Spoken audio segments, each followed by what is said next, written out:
Baik, kita mulai kelas pada sore ini ya teman-teman. Assalamualaikum warahmatullahi wabarakatuh. Selamat sore teman-teman.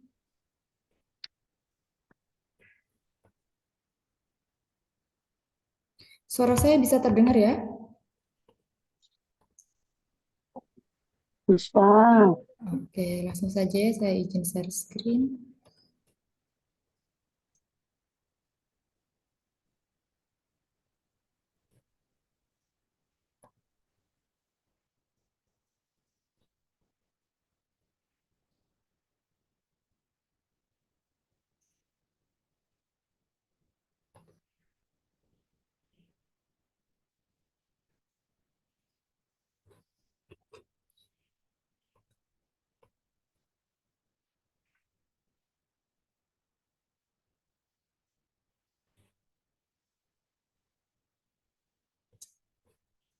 Baik, untuk sore hari ini kita latihan soal uji kompetensi teknis PPPK kebidanan ya. Karena waktu kita cuma 30 menit ya untuk di kelas gratis, jadi langsung saja ya teman-teman.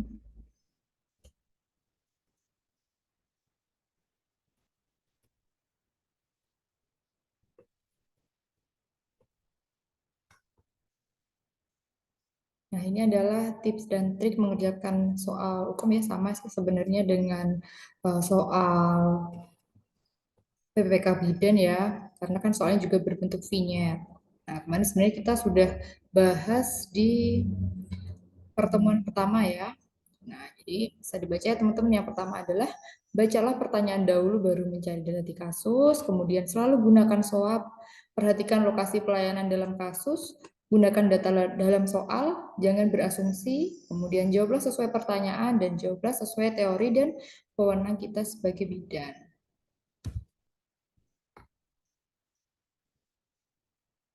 Apakah suara saya bisa terdengar teman-teman?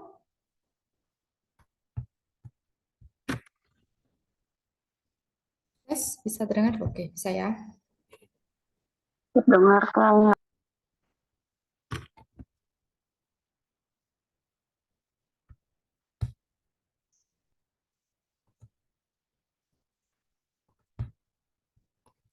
Oke, lanjut. Kita langsung ke latihan soal. Nah, soal yang pertama. Apakah penyebab kondisi pada kasus tersebut?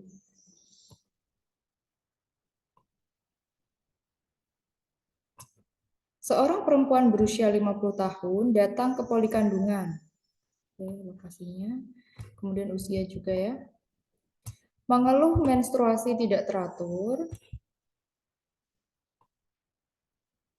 Hanya berupa bercak dan sering merasakan hawa panas menjalar pada wajahnya, pegal-pegal, dan sulit mengontrol emosinya.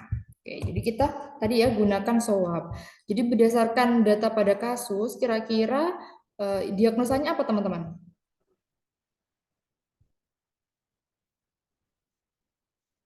Masih nggak ada suaranya?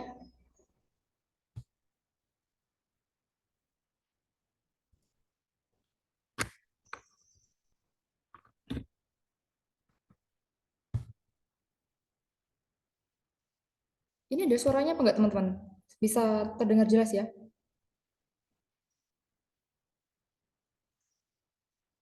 Oke, jelas ya. Oke, mungkin yang nggak bisa dengar nih mungkin jaringannya yang kurang bagus ya.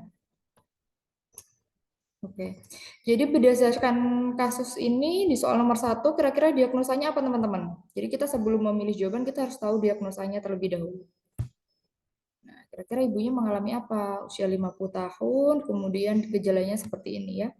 Menstruasi tidak teratur, kemudian ini ya dia mengeluarkan bercak saja ya.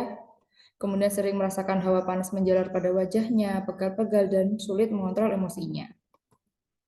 Apa teman-teman boleh mencoba menjawab? Kita di sini belajar bersama ya.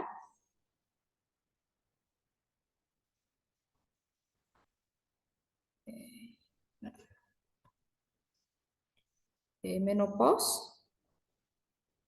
Jadi teman-teman, oke, ada yang jawab premenopause dan menopause. Oke. Jadi memang benar ya teman-teman, ini ibunya mengalami premenopause. Kalau menopause itu sudah tidak menstruasi sama sekali. Nah, tapi di sini ibunya masih menstruasi tidak teratur. Nah, sehingga ibunya masuk ke kategori premenopause. Nah, kita tulis ya di sini.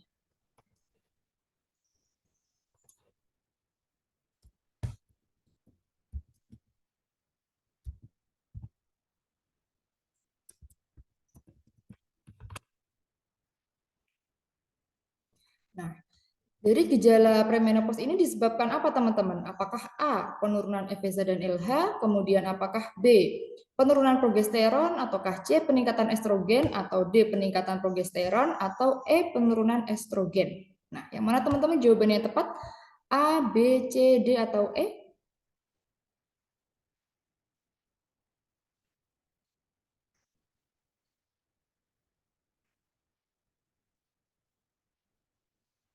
Oke, sudah ada yang jawab ya.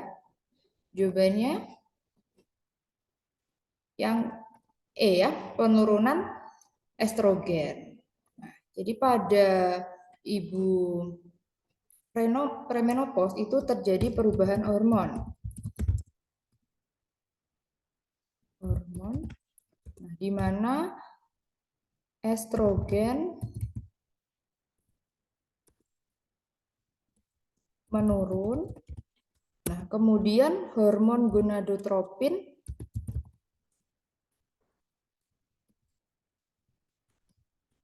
nah ini atau FSH-LH ya,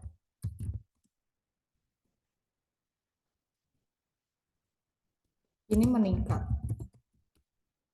Jadi untuk yang A ini tentu salah ya teman-teman ya.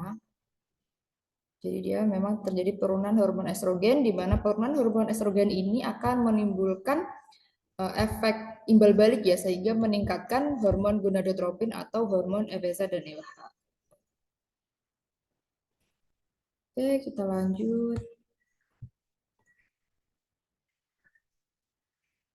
Soal nomor 2.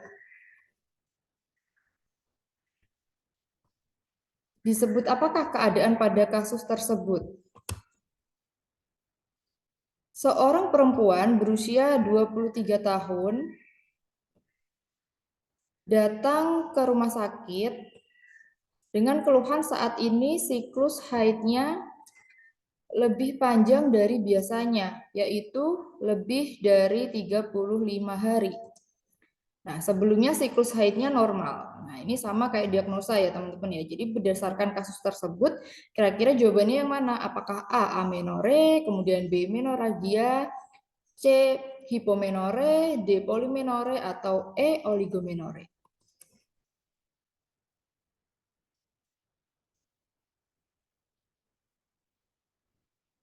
Oke, benar ya, jawabannya adalah yang E, oligomenore.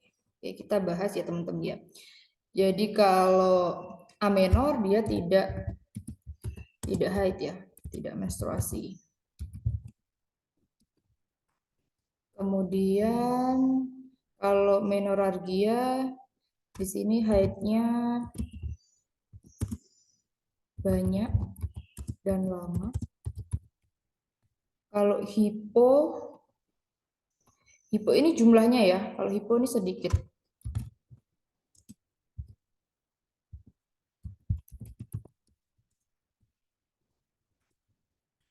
Kemudian kalau poli, jadi kalau poli kan artinya banyak ya atau sering. Jadi dia ini siklusnya pendek.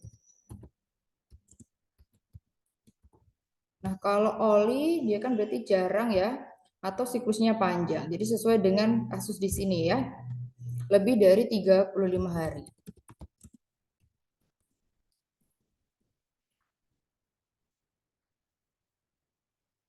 Oke, kita lanjut.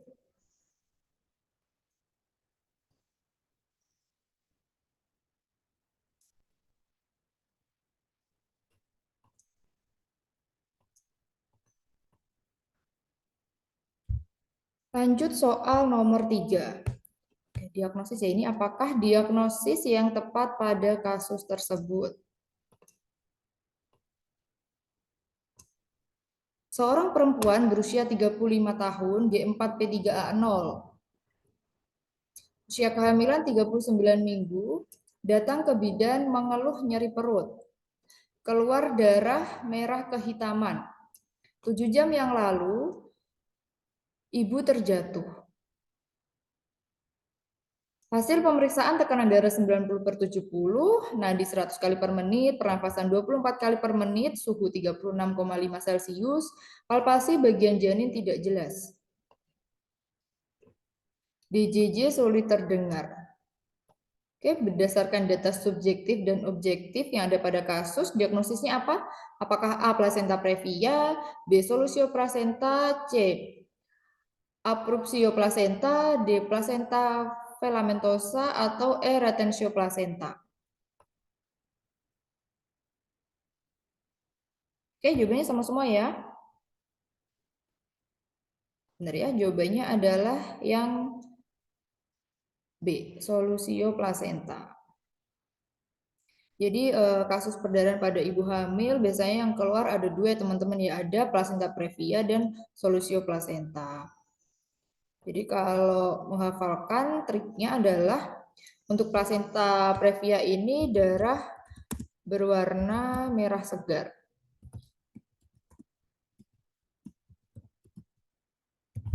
Kemudian kalau solusio placenta dia darah berwarna merah kehitaman.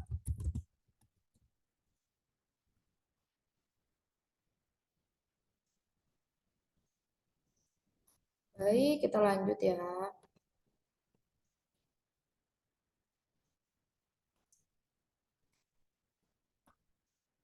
Oke, ini ya. Jadi ada perbedaan antara solusio placenta dan placenta previa.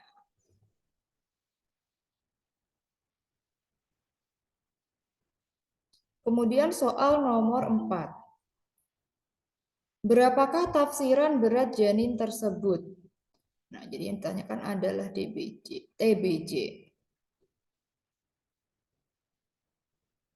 Seorang perempuan usia 35 tahun, G3P20, datang ke PMB mengeluh kakinya kram.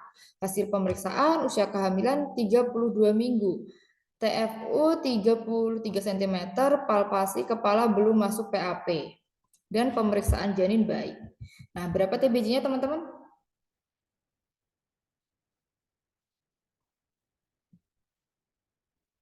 Boleh coba dihitung.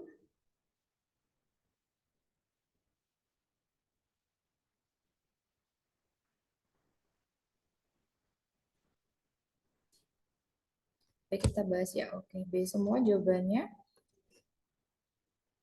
Benar ya, jawabannya adalah yang B, 3255 gram.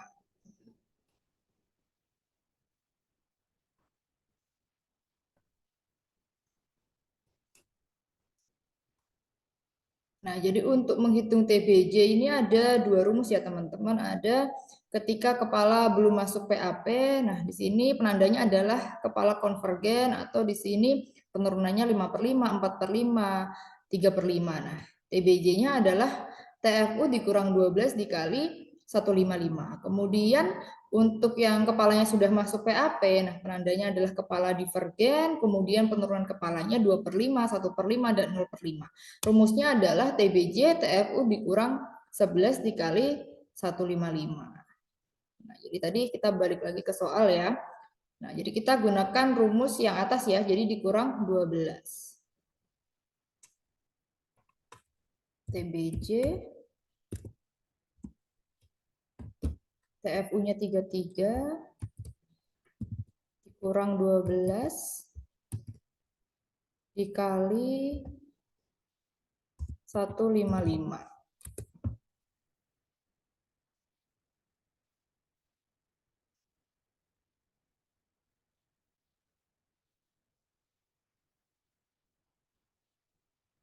Ya, benar ya, jawabannya adalah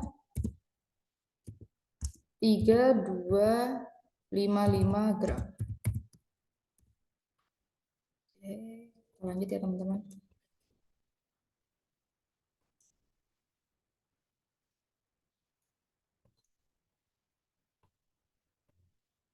Nah, Kemudian soal nomor 5, oh ini lupa ya, nggak saya ini. Apakah klasifikasi penyakit jantung sesuai kasus tersebut? Klasifikasi penyakit jantung. Nah, seorang perempuan berusia 33 tahun, hamil 3 minggu, datang ke rumah sakit untuk melakukan pemeriksaan dan mengeluh cepat lelah, sesak nafas, nyeri dada, dan hilang saat istirahat. Pemeriksaan fisik didapatkan edem tungkai dan tangan, tekanan darah 120 per 90, nadi 88 kali per menit. Nah, ini masuk kategori apa teman-teman? Di sini sudah ada keterangannya ya, karena saya lupa nggak ini, saya animasikan. Nah, jadi ini bonus ya. Jawabannya apa teman-teman?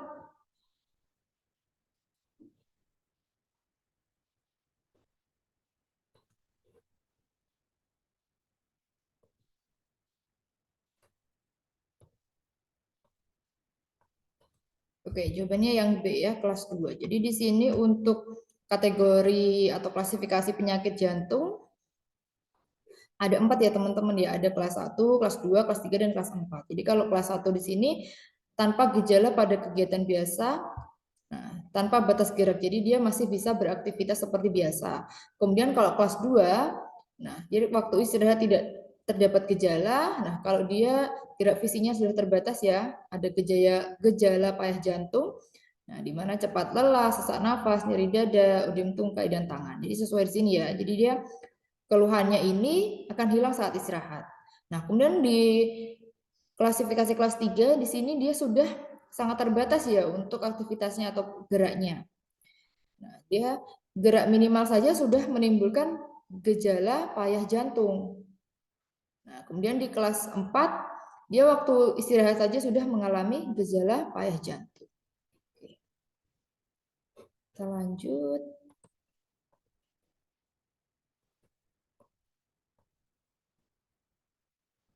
Soal nomor 6. Nah, bagaimana cara mengatasi keluhan tersebut?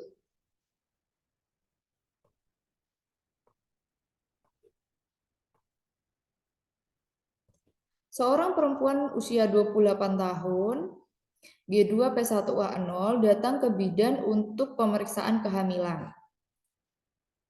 Keluhan yang dirasakan adalah sering kencing dan merasa tidak nyaman dengan kondisinya. Hasil pemeriksaan hamil 14 minggu. Nah, tekanan darah 120 per 80, nadi 60 kali per menit. Ini fisiologis ya. Nah, jawabannya apa teman-teman? Apakah A, menghindari minuman dingin, B, mengurangi minum, C, memperbanyak minum hangat saat siang hari, D, menghindari minuman diuretik, atau E, mengurangi minuman dingin saat pagi hari?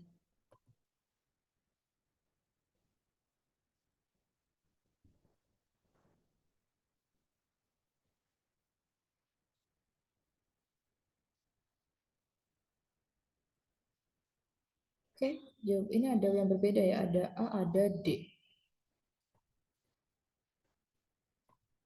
Oke, jawabannya adalah yang D ya teman-teman ya. Jadi memang beberapa ada yang pilihan jawabnya seperti ini ya, agak membingungkan. Tapi kita harus memilih jawaban yang paling benar. Nah, jawaban yang paling benar di sini adalah menghindari minuman diuretik karena jika mengkonsumsi minuman diuretik ini dia akan memicu, meningkatkan sering kencing. Nah, contoh minuman diuretik apa teman-teman?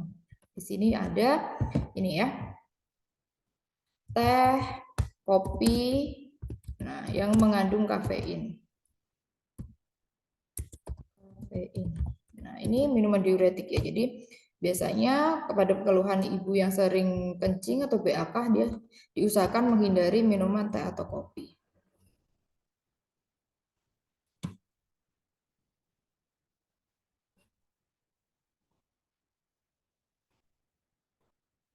Oke, lanjut soal nomor 7. Apakah tindakan yang harus dilakukan bidan?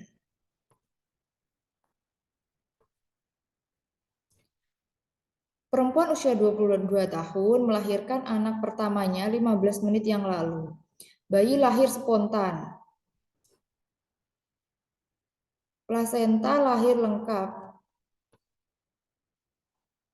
Hasil pemeriksaan TFU setinggi pusat, kontraksi keras, pengeluaran darah 300 cc terdapat robekan perineum yang meliputi kulit, otot perineum, dan otot sphincter ani.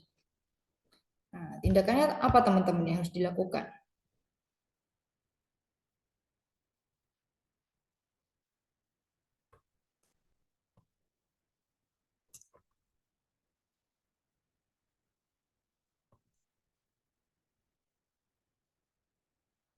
Oke, ada yang A, ada yang B.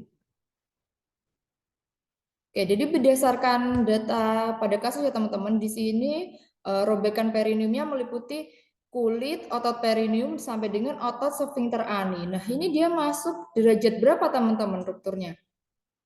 Derajat 1, 2, atau 3? Oke, benar ya, derajat 3.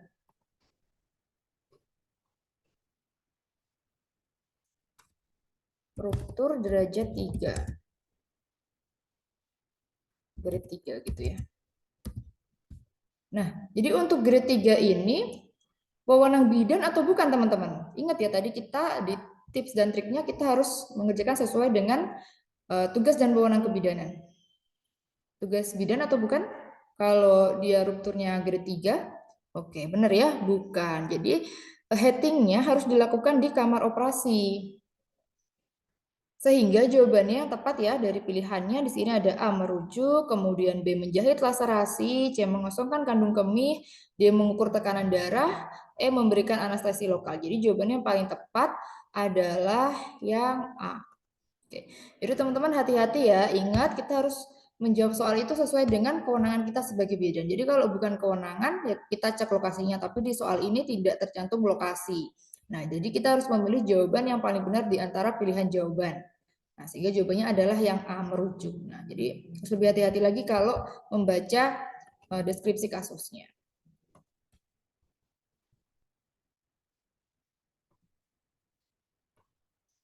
Nah, ini ya, jadi untuk ruptur perineum ya ada derajat 1 batasnya sampai dengan kulit perineum, derajat 2 batasnya sampai dengan otot perineum, derajat ketiga sampai dengan sphincter ani, dan derajat 4 sampai dengan mucosa rectum. Nah, dia sampai sphincter ani tadi. Jadi dia benar ya derajat 3. Kemudian soal nomor 8.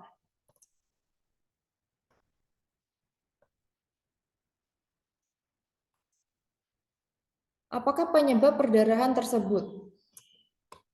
Seorang perempuan usia 34 tahun, P4A0 baru saja melahirkan 15 menit yang lalu di rumah sakit. Oke, berat badan bayi 4010 gram. Nah, ini masuk makrosomia ya, besar 4 kilo lebih. Kemudian plasenta lahir lengkap, ibu mengatakan pusing, pandangan kabur. Hasil pemeriksaan tekanan darahnya 90/60. Uterus teraba lembek.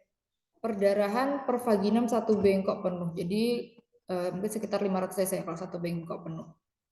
Nah, sehingga jawabannya apa teman-teman? Ini kan penyebabnya ya, apakah A multipara, B partus lama, C over distensi uterus, D kelainan uterus, atau E atonia uteri. Oke, jawabannya semua E ya, atonia uteri.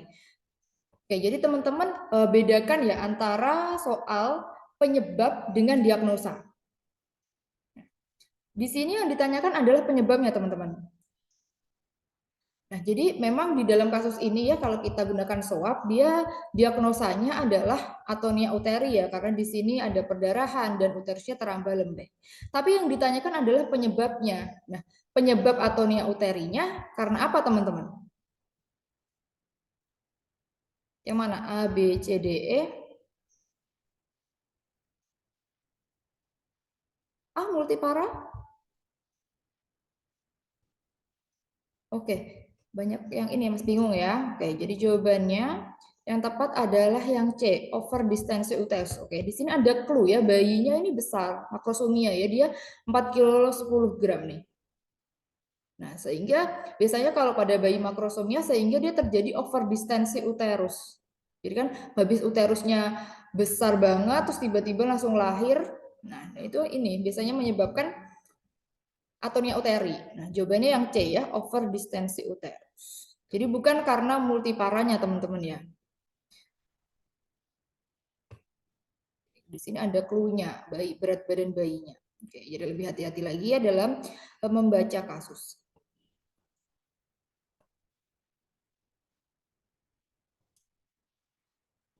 Oke, lanjut soal nomor 9. Apakah penyulit yang terjadi pada persalinan tersebut?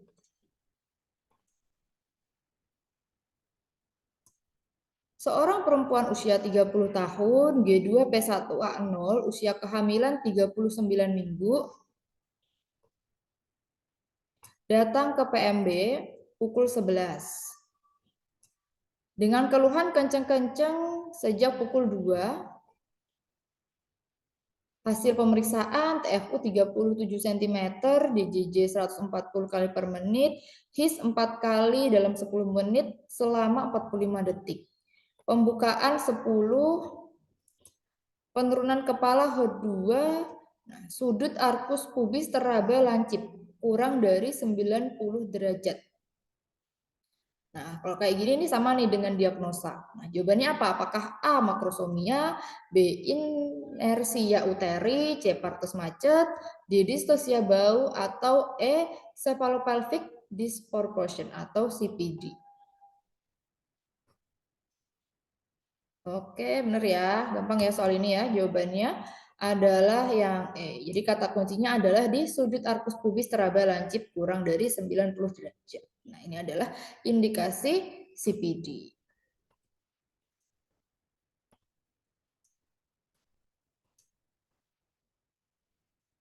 Oke, lanjut soal nomor 10. Apa fokus pada kasus tersebut?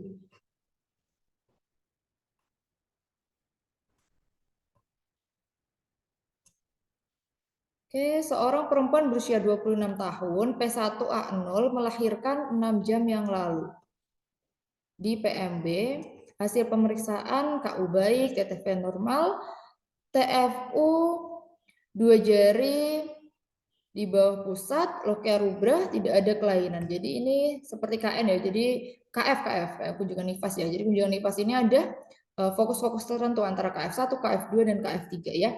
Nah, apakah A. memastikan ibu menyusui dengan baik, B. memberikan konseling KB, C. mencegah terjadinya perdarahan, D. memastikan involusi uterus baik, ataukah E. memberikan konseling mengenai perawatan bayi? Yang mana jawabannya teman-teman?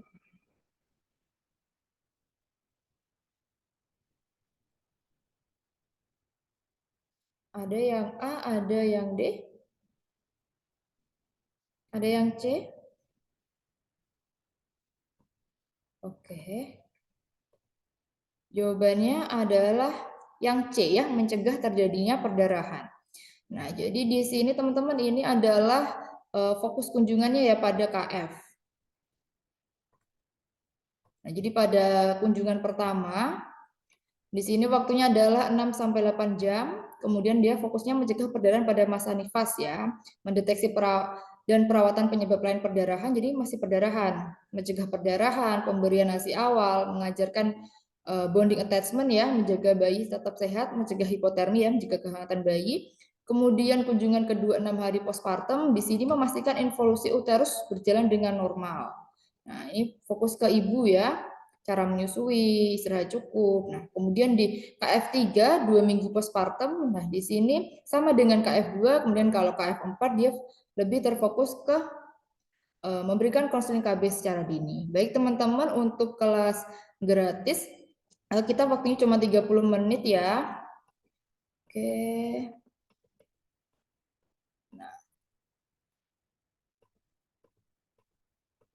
Nah, ini ya teman-teman ya. Jadi teman-teman kalau ingin belajar lebih lanjut bisa ikut di kelas premium ya. Untuk tadi sudah di-share ya kemarin sama admin Crojobs, bahwasanya kita sedang diskon 50% ya. Jadi untuk pendaftaran secara lengkapnya bisa ditanyakan ke admin atau bisa ditanyakan di grup ya. Baik, dari saya sekian, mohon maaf apabila ada kurang lebihnya. Wassalamualaikum warahmatullahi wabarakatuh. Selamat sore.